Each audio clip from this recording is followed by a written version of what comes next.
Добър ден, вие сте нашите предани момичета не могат да готвят. Ние ще изготвим пълнен заек. Да ви представя продуктите като за начало. Най-важният, зайчето. Измито, заколено, типнато не много, за да може да го зашиме. Така, тук дроп, лук, чесънче и ориз за плънката за пълненето. Черен пипер, бахар, дърфинов лист за овкусяване. Картофки за гарнитурка на зайчето. Ще преминем към рязането на лука, на сланинката, която последствие ще видите къде ще бъде сложена. Ще запържим малко риза и дроба, преди да напълним заека, за да могат да се сварят по-добре. И това е. Вече сме на котлона. Слагаме първо лучаса.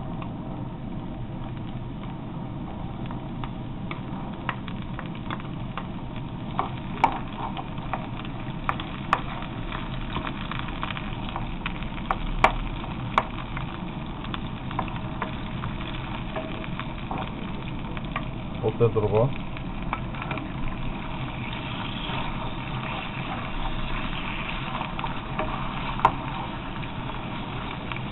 Ако нямате заешки дроб, може да сложите и пилешки. Дами. Ориза.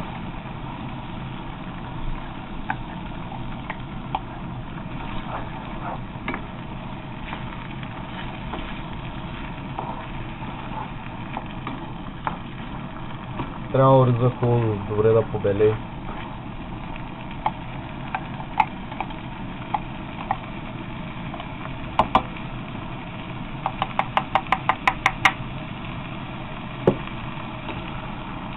Разбърквате, докато се спие лука и ориза побелее.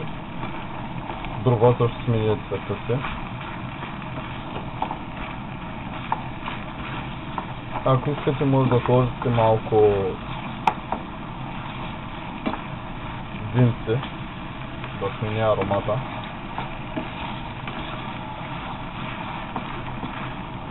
Смятам, че и така е.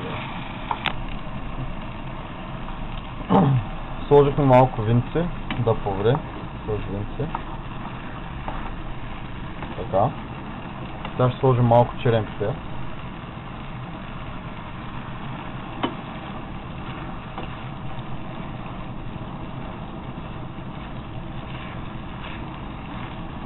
Малко, колкото ви е сладко.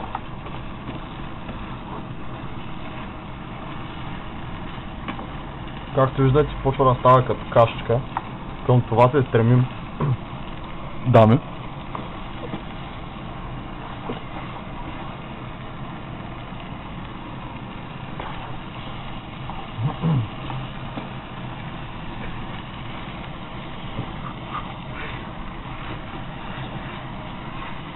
Виждате ли как почва да става? Много добре почва да става.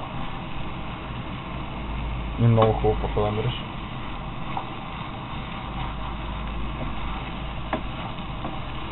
Както виждате, стана една много хубава консистенция. Винцето изгря. Дроба и той смени цвета. Поизсъхна малко.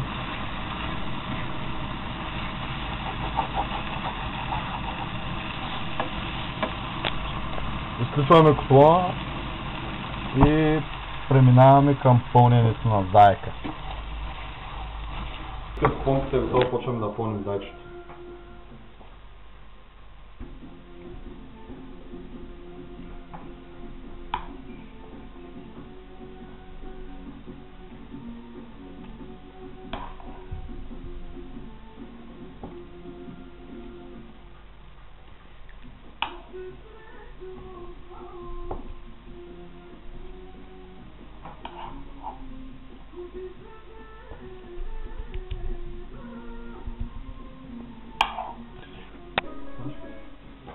Зашихме малко и продължаваме да опълним заека.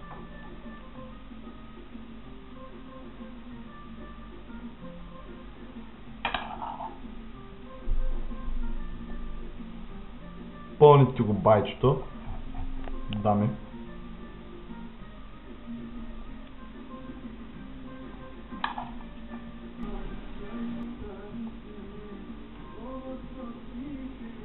Това ми стача.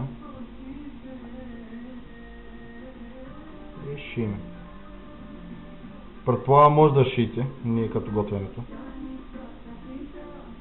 Напълнихме зайчето, вижте зашихме го всичко точно. Ако не може да шиете, момичета, ще направим предаване за шиене. Вече имаме 5-6 гобра на ушите.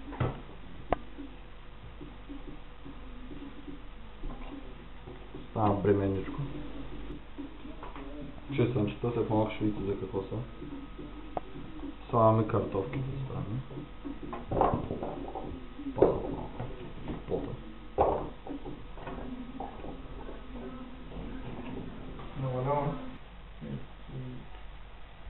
Правим дупчица в бутчето.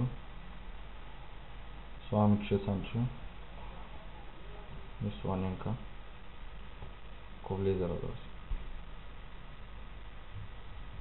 Така отгоре става също. Ето така. Отпред също така.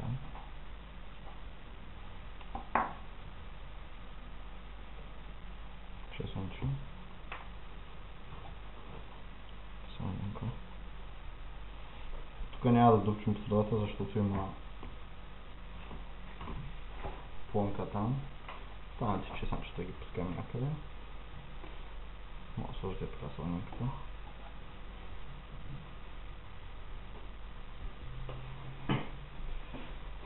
Бахар малко.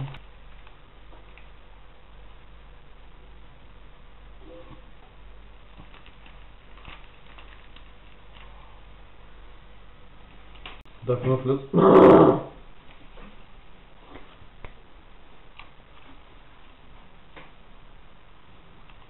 Не е много.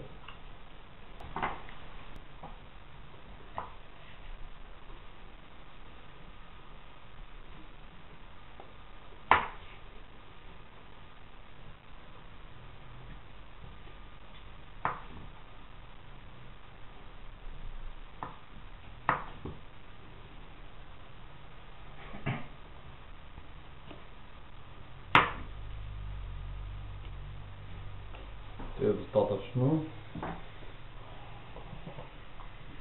Много малко, много малко.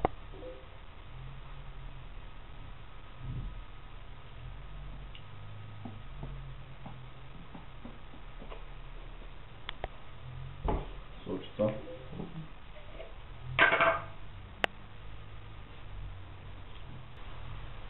Водичка.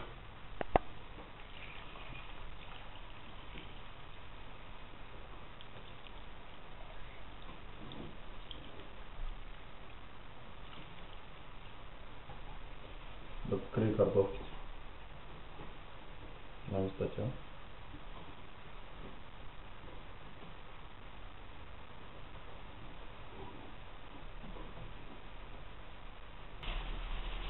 Покриваме с